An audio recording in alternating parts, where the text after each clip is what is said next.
Is that a pad of paper thingy? Oh, yeah. Can I have one? Oh, I'm sorry. I only got If so not, many. it's okay. If I have any left over, yeah, absolutely. I'll take a picture of it. Oh, yeah.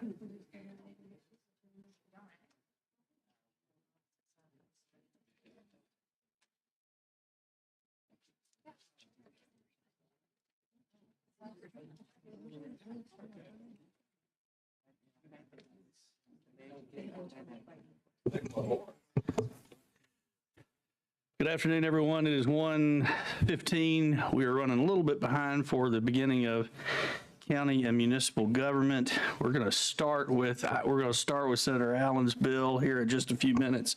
If I can get Senator Allen to get to the podium, get your paperwork ready, and sit on hot standby until I can get a quorum. But we're going to be ready to rock as soon as everybody walks in here. Okay, clerk, if you would, please call the roll.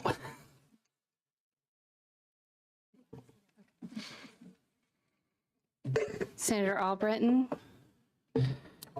Senator Carnley, Senator Coleman, Senator Gudger, Senator Hatcher, Senator Hovey, Here.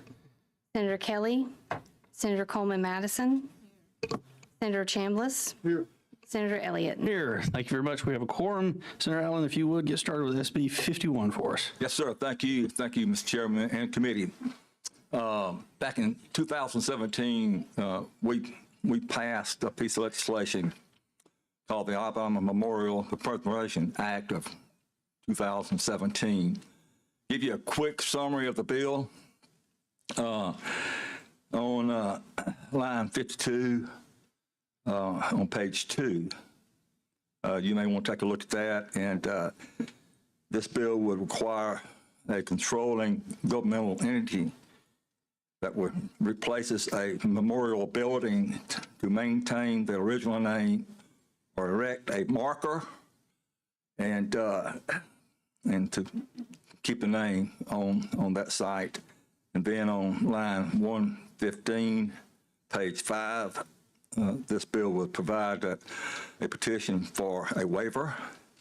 It's deemed denied if the committee votes to fails to meet, and then on line 126, page 5, this bill will also revisit the penalties for the violations and would authorize the Attorney General to get involved with this civil actions. So basically, this is what the bill does, and of course, bring back some thoughts here. Anything under 40 years goes through the waiver process and go before the committee.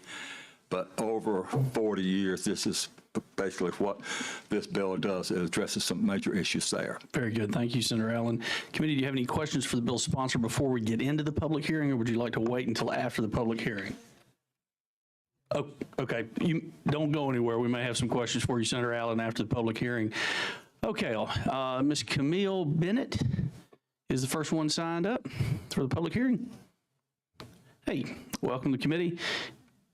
We're on a bit of a time schedule, so I hate doing arbitrary schedules or timing, but if you could try to keep it as quickly as possible, we appreciate it. Thank you, ma'am. You're recognized. I will. I'm Camille Bennett. I'm the founder and executive director of Project Say Something. As an organization, we've been challenging white supremacist narratives in public spaces for over 7 years. We have put our lives on the line. We protested for 29 weeks, 5 days a week, received countless death threats and even a bomb threat, trying to challenge Confederate monuments. Senator Allen, when we spoke last week, you said the Memorial Preservation Act was a good bill because it protected history. You even mentioned Martin Luther King, that we wouldn't want to see his name erased from streets and different signages and so on and so forth. I want to name that that's a false equivalency. First of all, Martin Luther King won a Nobel Peace enterprise. There's no reason to remove his name from anything. However, the Confederate monument that sits in Lauderdale County was erected in 1903. At the dedication speech, Dr. D.A. Moody said, and I quote, he called Black people the mongrel race. We were called dogs. So again, there's just cause for us to want to remove or relocate that monument. Also, I told you, Senator Allen, that because the monument is controlled by white conservative men, we are now doing the bare minimum, which is attempting to erect a marker that contextualizes the statue, and you said it was a good idea. If your intentions are to preserve all history and not to preserve white supremacy, why is your bill doubling down on the punitive measures of the Memorial Preservation Act when you could be creating laws for Black citizens to contextualize every space in Alabama that glorifies the Civil War? You said your intentions are to preserve all history, and you said you believe that Black Alabamians have the right to share what the Confederacy means to them on public properties. If that is true, then walk it like you talk it. Your legislation should reflect the values that you claim to have. Vote no for SB 51. Thank you. Thank you, Ms. Bennett, and I really appreciate you being brief and to the point. Mr. Brassfield, welcome to the committee, sir. Thank you, Mr. Chairman. As you know, it's very difficult for me to be brief or to the point. We're gonna help you with that. Thank you. The point part or the brief part. A couple of things as I signed up. There are things about the bill that the association supports. I think the changes for what happens when buildings are damaged and they have to be rebuilt. I think that that's a significant improvement in this process. I'll remind you that in 2017, the association opposed this legislation. We believe that decisions ought to be made at the local level and that the county commission is elected to make decisions about county property. The changes that relate to the denial of the permit request if the committee does not meet. As you know, we spend most of our time in this process opposing legislation, and I would love a rule that the Senate could adopt that if you don't vote on a bill within a certain number of days, it's automatically dead. I think we would welcome that. I also believe the provisions allowing the Attorney General to seek an injunction are an improvement, but I'm not sure we need an increase in the fine, and the injunction language would encourage you to retain, if you move the bill, the injunction language, but consider removing the $5,000 per day fine in the legislation, Mr. Chairman. Thank you, Mr. Brassfield. Well done. Ms. Lyons. There you are, Beth. Welcome. Thank you, Senator and members. Beth Lyons, representing the city of Mobile. I'm not going to give any cumulative testimony other than what Sonny said, other than to let you know that the city didn't like this bill to begin with in 2017, and this continues to have more onerous provisions. The particular onerous one is that if there were a reason for a city to want to ask for permission to do something with a building and the commission did not meet for 90 days, they would be denied, and then they would be left with a $5,000 fine per day. There's really no recourse, and it's be very easy for this commission to avoid a politically sensitive issue. So I ask you to keep those things in mind as you deal with this legislation. I would appreciate your support of the city's position. Thank you. Thank you, Ms. Lyons. We appreciate it and appreciate your brevity and you being to the point. David, and I'm sorry, I'm not able to read the last part. So if you could introduce yourself to the committee. Yeah, my name is David Guestpass. I'm with the National Lawyers Guild. I would have 2 points I think I want to make. One, the bill is at best unnecessary, and at worst, even assuming it's a useful expenditure of legislative time to address this issue when we have prisons that the state is spending millions to defend the indefensible, where we have healthcare falling apart. But it is at worst costly. Right now, the Monument Preservation Act, as it's already been enacted, allows for a $25,000 fine. Those cities that have the wherewithal to pay such a fine have done so. And what results then is that those who do not, facing daily fines it's going to just lead to more litigation because, in fact, the act is constitutionally suspect. I can't go into the details, but I've looked into it, and I would suggest that at least the state is going to have to spend money defending the act as opposed to getting money for destruction. The other point I want to make is that the idea that by putting a shroud of silence over the committee's actions, flies in the face of what Thomas Jefferson said about a decent respect for the opinions of others. At the very least, the committee should be able to, should be required to explain why it's denying an application that a government entity feels is necessary. And I'll just make one last point, if I may. I think there's a real question about how you define architecturally significant and whether that's even a reasonable thing. That too is just going to lead to more and more litigation. And I thank you. Thank you, Mr. Guestpass, and thanks for helping me get your name right. Senator Allen, you're back up. Senator Coleman Madison has a question for you. Thank you, Mr. Chairman. Senator Allen, and I think a lot of the things have already been brought up. But again, the concern, the fact that if the committee does not meet, that the waiver is automatically denied because they don't meet. Well, we know how to get around things. If we don't want people to have, if this is put into law, and you've got a committee and their sole thing is to maintain the status quo as it was, why would I meet? Why would I meet? It doesn't matter what you say. I'm in control. There is no recourse. There's nothing that you can, you don't have to come before me to say why or whatever. I was opposed to the bill, as you well know, when this first came up, because I think it is punitive on local governments. Right. $25,000 for a lot of small cities for 5 days would bankrupt them. It doesn't matter whether it's $25 or $5,000. You have these small towns that basically their budget is very small. And so even at $5,000, it's just a bill that really does not need to be. Maybe your intention is good. You and I have these issues about what's in your mind. And maybe you have good intentions about this. And believe it or not, I am not opposed to the Confederate statues and things being up. I am opposed to, I taught elementary school. I had a little Confederate flag on my desk. My principal passed by the door here to take a second look because he didn't take a look at me.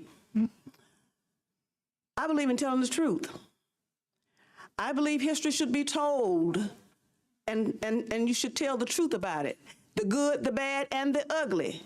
The problem is we only want to tell, I don't know anything that was good about it, because even after you had a nation that was going against the United States, a lost war, that was a war against the United States. And this is something that we still want to uphold. I think we need to tell the truth about that. If we want to tell the truth about history, we need to reflect all of that. The part that I have an issue with is when we come down to history is the fact that the other side of the coin is not told. We are trying to erase that part about slavery, the contributions of all the immigrants that came to this country. And the only true people that should be here that own it are the Indians. Everybody else was farmed in. Some of us was brought, my color was brought here against our will and made to work indentured service for the rest of our lives. And sometimes I feel that way. We're still at that point. I'm concerned about the fact that it does expand the power of the AG's office here as far as civil actions against these local cities and counties. And again, if they can't pay it, he's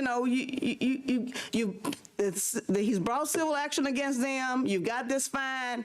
It's just weighing down, still pressing down. That is not the role. That's not why we are here. That is not the oath that we took to represent people. We might have been elected from different states, different districts or what have you, but we represent the entire state of Alabama. we should want the whole state to be brought up. It's the rising tide theory. And again, I don't know what's in your heart, what's in your mind. I only know what comes out and what I see. But you know, the only thing that I can go by is one day we all go stand before our Maker. Amen. And we all going to have to answer for whatever legislation, however we vote, and what's in our heart and our intentions. Thank you.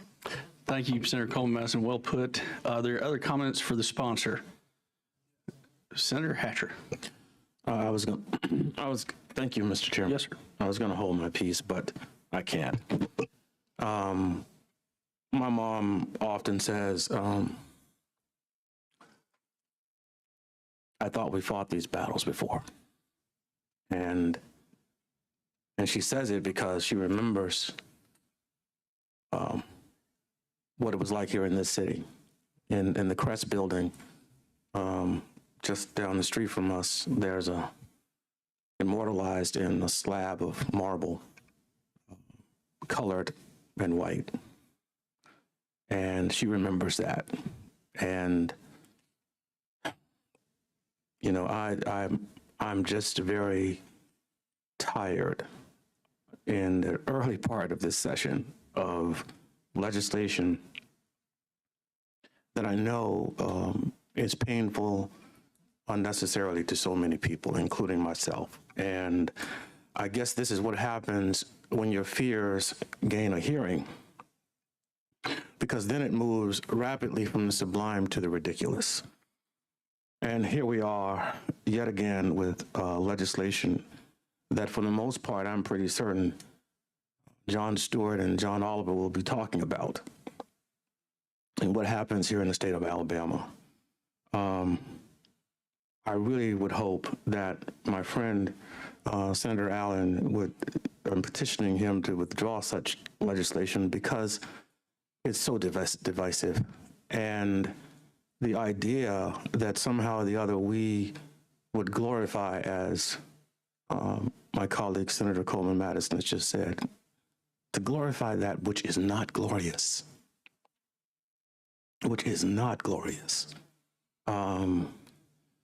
for people who committed treason, however you want to put this. And I do not see my role as a leader in this body and as a person who represents about 88% of the people in this city who fought valiantly 50, 60 years ago and who are watching what's happening here with absolute horror and dismay.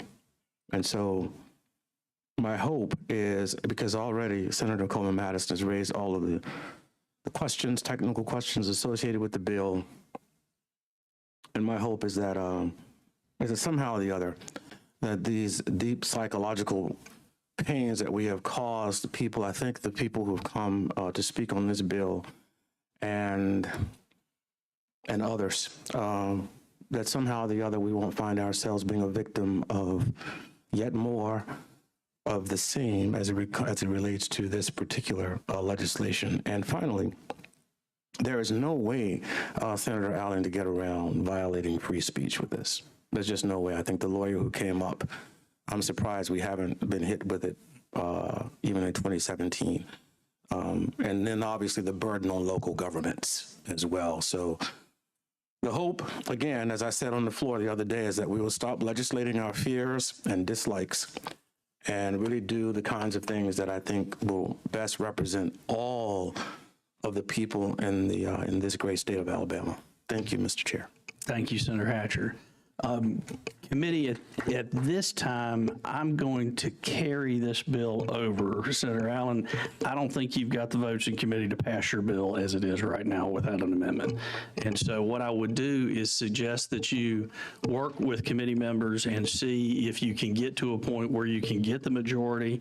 And then if that is the case, then we'll put it back on the agenda and see if we can move it. But I think a vote at this point would be not in your favor.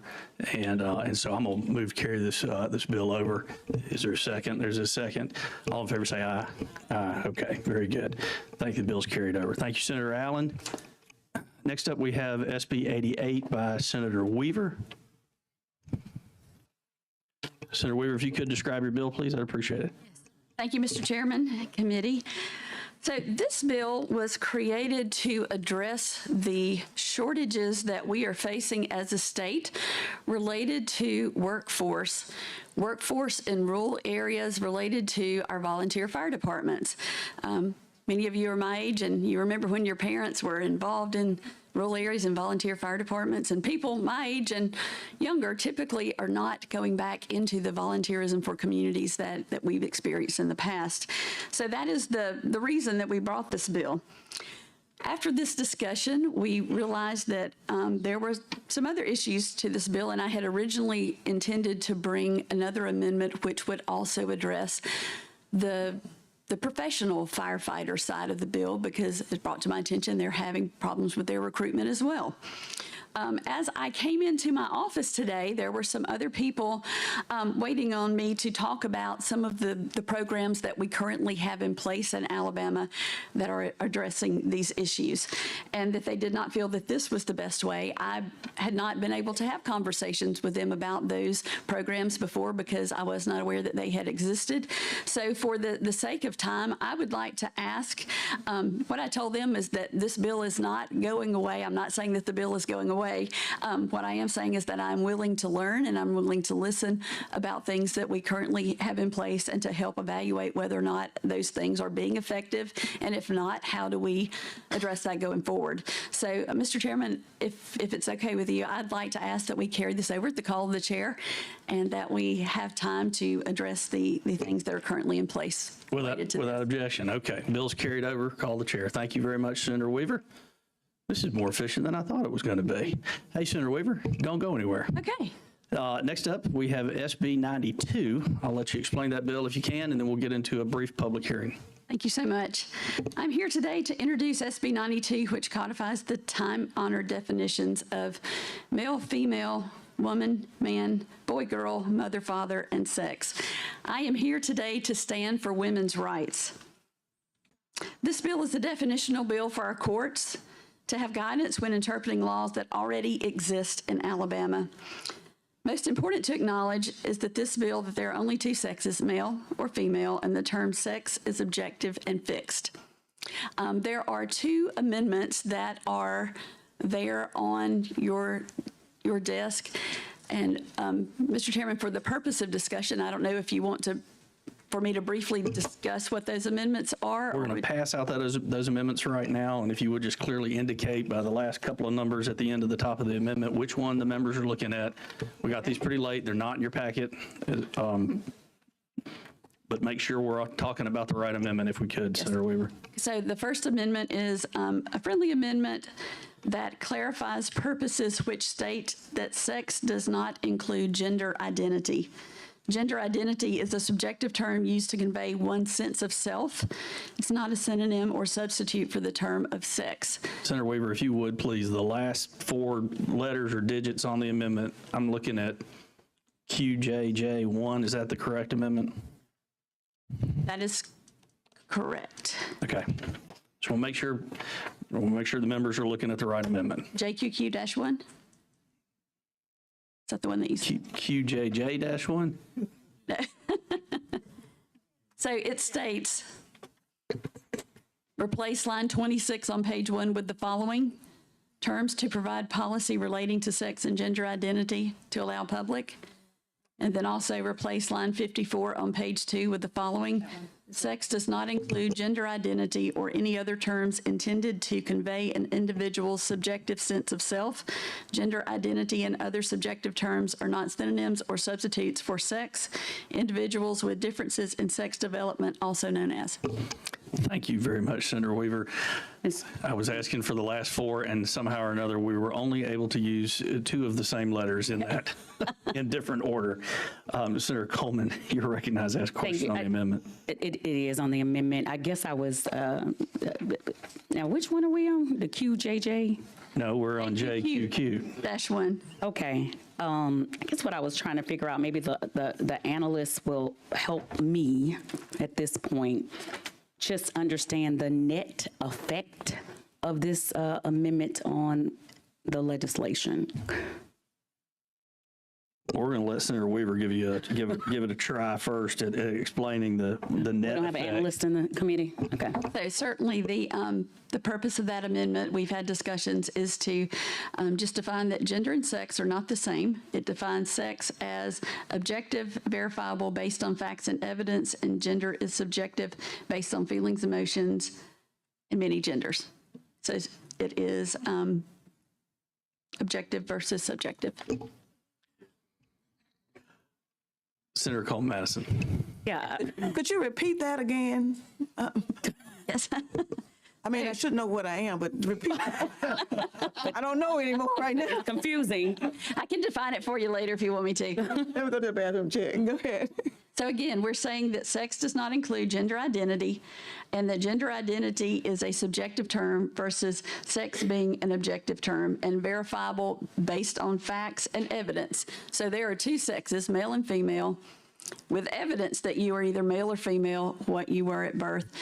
And this says that gender identity is subjective and that you can have gender identity, but it is not the same as sex. Right, I understand that. It's who you identify as being, not necessarily who you were born to. Right. Okay. So members, just to be clear, procedure here, and what I'd like to do is I'd like for Senator Weaver to be able to explain her amendments. We have a lot of people that came here to talk, and so I'd like for her to explain her second amendment. Then I'd like to start the public hearing. Then we'll get into the nuts and bolts of the bill and whether or not we adopt the amendment. So Senator Weaver, could you please explain J1? Yes, I will. So I have worked with the Department of Public Health to make sure this law conforms with their records and data statistics that are collected.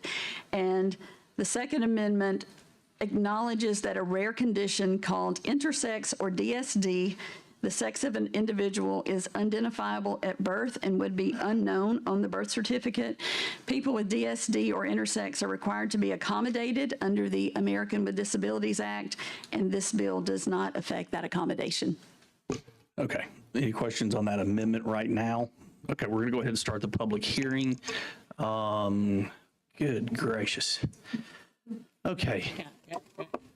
We're going to get started on this. So let's start with Ms. Destiny Clark. She is an opponent to the bill. And again, I'm sorry, we're just cramped for time. So if you could please move as quickly as possible. I'm thinking about in a minute or so. Sure. Thank you, ma'am. Good afternoon. Thank you for having me. My name is Destiny Clark. First of all, I'm a daughter, a sister, an aunt, and a girlfriend. Second, I'm a woman with trans experience. In my professional life, I help women who come out who are in the trans experience. Some of the things in this bill talk about changing rooms, rehabilitation centers, homeless shelters, prisons, and I'm here to tell you, I've worked with every one of those. And in the state of Alabama, as many of you know, that does not happen.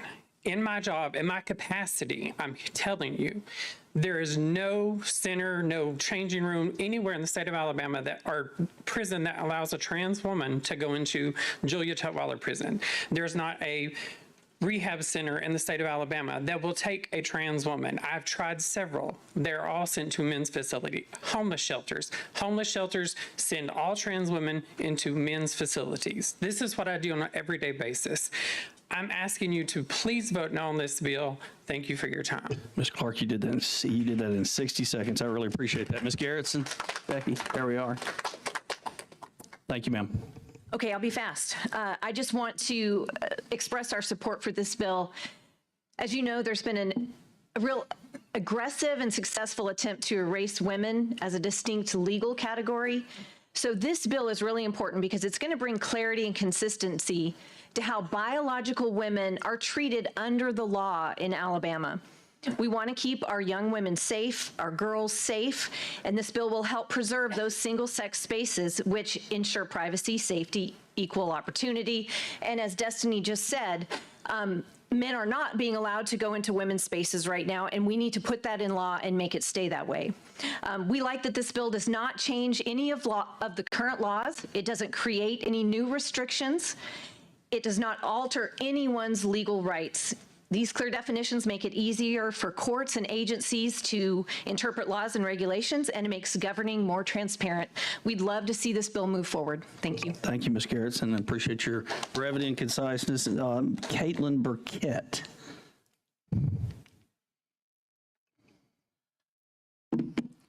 Good afternoon. My name is Caitlin Burkett, and I've made the journey up here from District 32, represented by Chairman Elliott. Chairman, I suspect you are currently considering calling for a vote on this bill, though the people of our district aren't asking for it. In fact, Color Fairhope with Pride had over 1,000 participants last year. But aside from that, I would like to bring a comment the chairman made in order to defend Senate Bill 77, the bill to restructure the archives, to the committee's attention.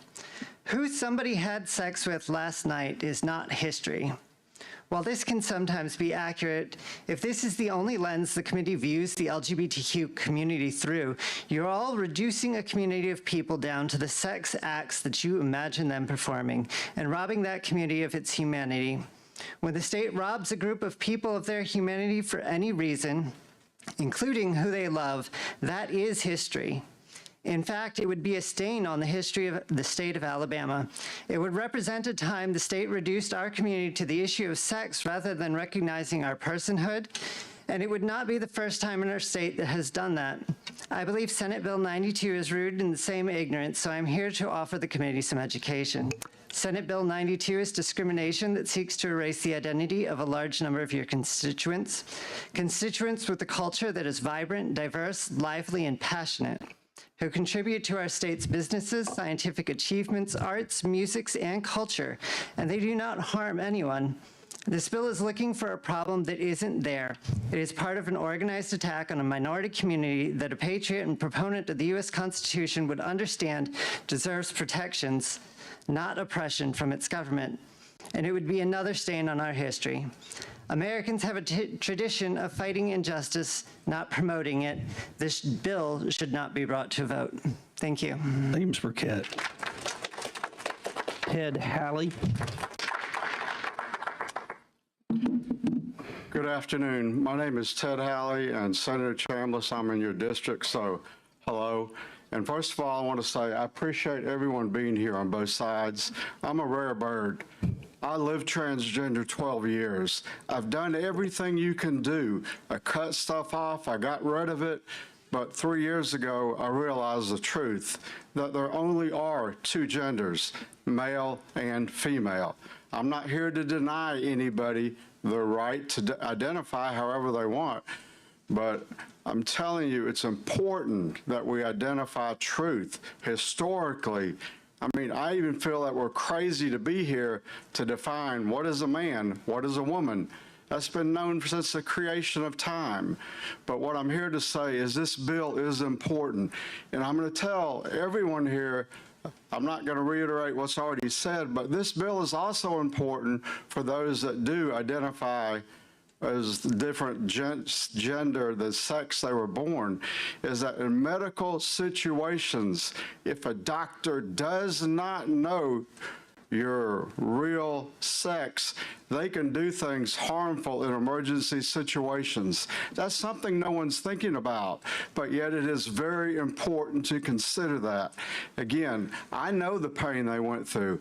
I had suffered for 55 years. I don't think there's anyone here that can outscar me. But anyway, that is 1 hour, 1 minute, and 32 seconds. Thank you. Thank you, Mr. Halley. We appreciate it. Allison Montgomery.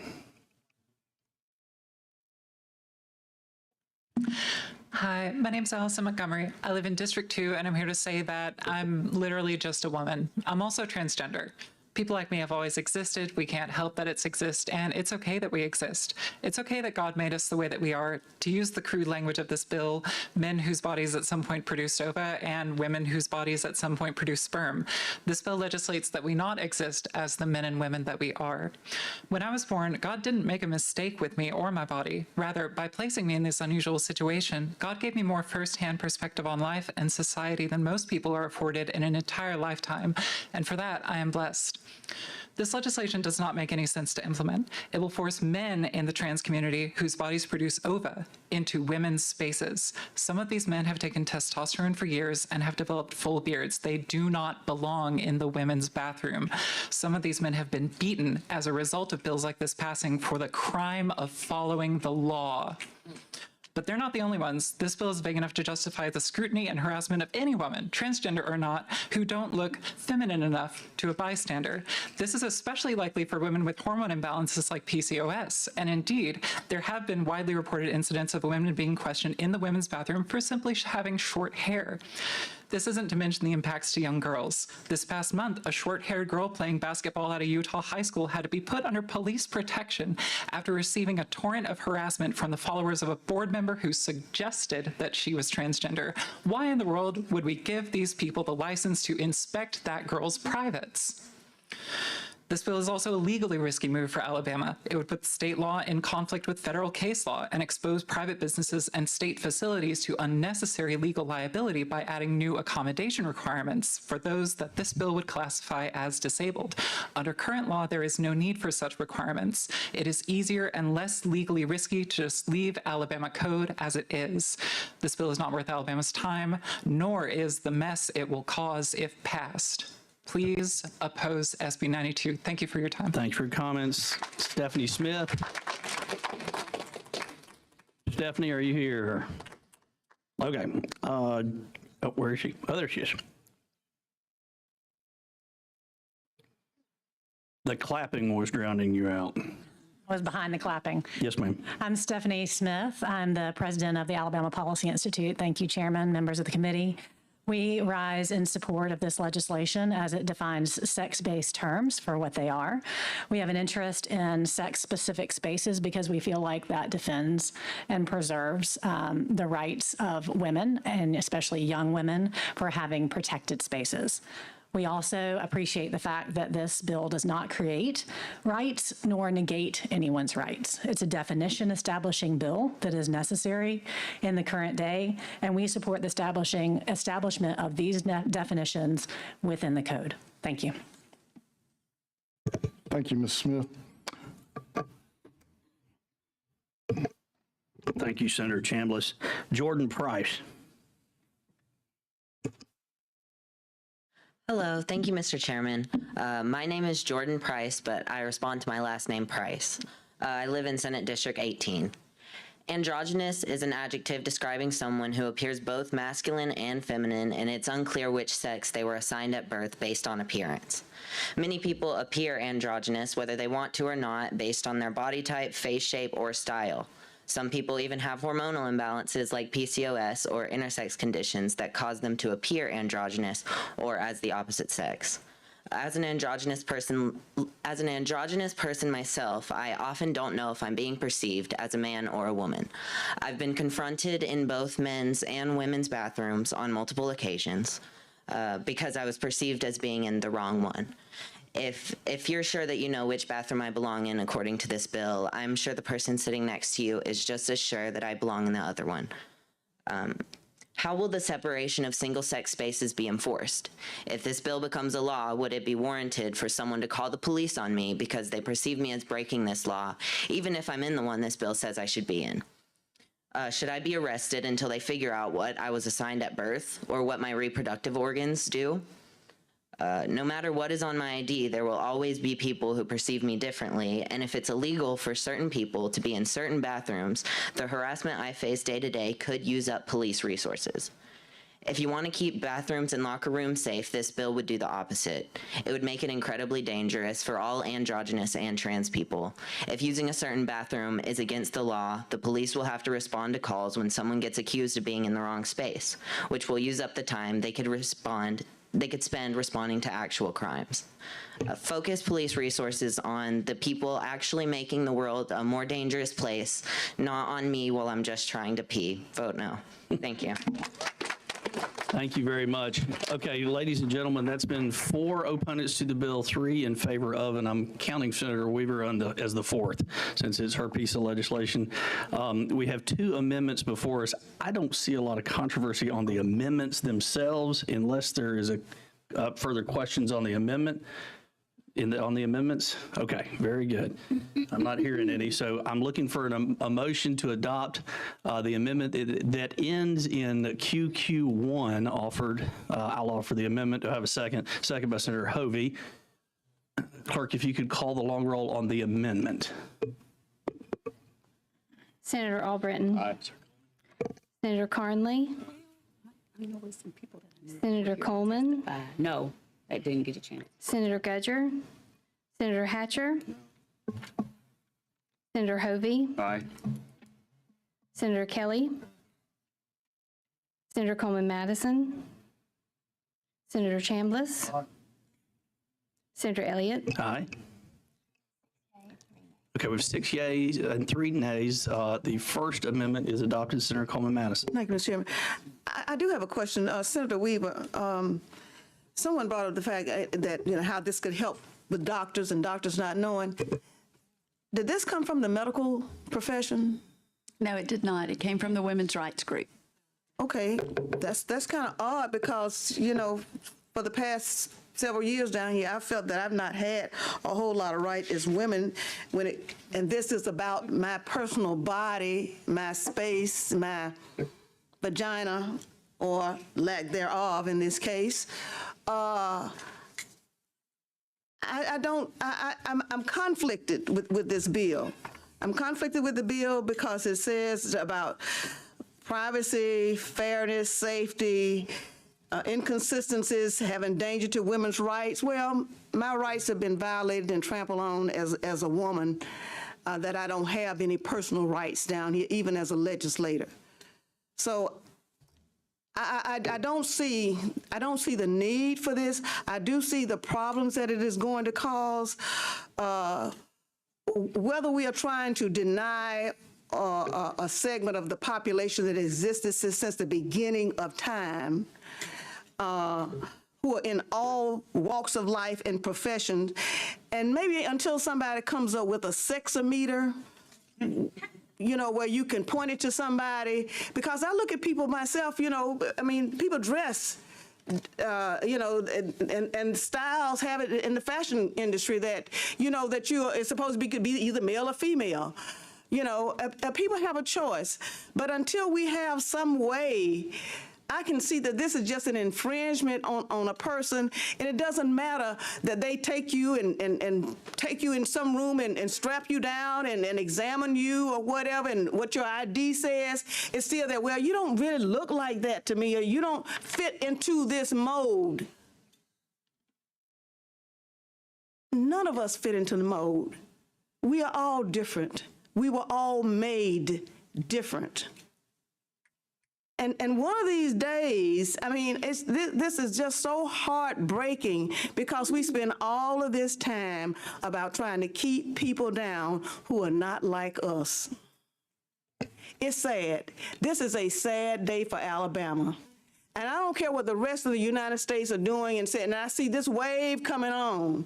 But I say to the people that are out there who are in the minority, but in the majority, really, but you are the silent majority, it's time for you to rise up. It's time for you to touch, because you see, there are those people who have sons and daughters who live in the house with them and don't know that this bill fit them. That happened in Congress. A congressperson was staunch against gay, lesbian people. And then he found out his own son was. Do you not love them because of that? I'm sad. I'm just sad. Thanks, Senator Coleman Madison. We have another amendment before us, and I'd like a motion on the amendment if I could get one. I have a motion, but just yes, ma'am, when we get to the discussion part. So I have a motion by Senator Carnley, a second by Senator Hovey on the amendment, and now we're on the amendment. Senator Coleman. Thank you, Mr. Chair. And again, I'm a lawyer. I'm still trying to figure out the two amendments. But, as I was listening to you, Senator, you mentioned that this organization is a women's rights organization, correct? Yes, it is. So is this women's rights organization fighting for equal pay for equal work for women? They support everything that is good for women. And so, the thing is, we are standing for women's rights, but can I finish my question? Sure. So equal pay for, you say they're fighting for that. So are they fighting for African-American women and other women of color that are being discriminated against? Are they fighting for that? Are they fighting for women to have access to abortions if they so choose to. I'm just trying to figure out the issues that this women's rights organization is fighting for, because I've been a woman I was going to say my whole life. But from 18 plus, I guess I was considered a woman. And, what I try to do as a woman, because we are discriminated against in this body, only 4 women that serve in the Senate right now. I had something happen to me earlier today in a meeting that I was chairing where a man thought he was going to talk over me, not in my committee, not when I'm chairing. And so, but as women, I think we really ought to kind of stick together. So I never want to be the woman that discriminates against not only other women, but anybody else. Right? I just don't want to be that person. I don't want to be that person. So I'm just trying to figure out this women's rights organization. Are they fighting for the issues that I care about as a woman? That's what I want to know. They're fighting for all women. So they're fighting for women to have access to abortions? I think we can all agree that we as women have rights that we don't want to have erased. We need to have women's safe sex places. To the gentle lady, because I don't want to be like the men that will overtalk us. But to the gentle lady, in all seriousness, I really want to know if this organization is fighting for the things that I care about as a woman. That's what I want to know, because it's a women's rights organization. Right, and I will tell you they're fighting for the things that I care about as a woman, and you and I agree on a lot of things, and we disagree on a lot of things. But at the end of the day, you and I are still great friends. We are that, and I respect that. But I don't know how you call yourself a women's rights organization if you are not fighting for all women. And I believe they I don't know how you do all that. women.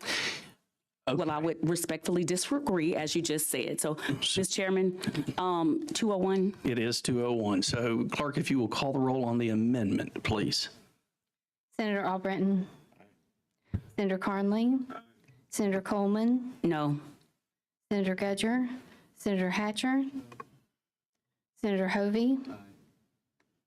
Senator Kelly. Senator Coleman Madison.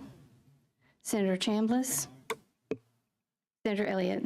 Aye, and the amendment is adopted. Now we're on the bill for passage as amended. I have a motion from Senator Chambliss and a second from Senator Albritton. Clerk, if you could please call the roll. Senator Albritton. Aye. Senator Carnley. Aye. Senator Coleman. No. Senator Gudger. Senator Hatcher. Senator Hovey. Senator Kelly. Senator Coleman Madison. Senator Chambliss. Senator Elliott. Aye. The bill receives a favorable report. Thank you, Senator Weaver. Members, we're over time. I spoke with Senator Singleton earlier. We're going to carry over his bill, but it will be first on the agenda next week. So anybody that was interested in SB 105, it will be up early, and we'll be dealing with it at our very next committee meeting. Thank you very much. We're adjourned. Mr. Chairman, I just have a process question, though. I thought that I was...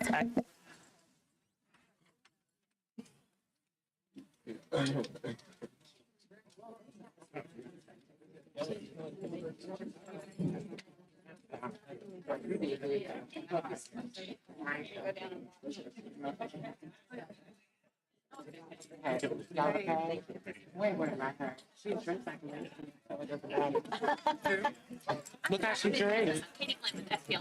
Look how she drinking. Yeah, and I had to. Just wanted to say, absolutely. I'm going to leave. I don't want to say anything because Nice to meet you. Thanks for being here. Y'all came from sort of well, I wouldn't be surprised. That's fine. It's the yours. I think this one is yours. There we go. Thanks. Or no.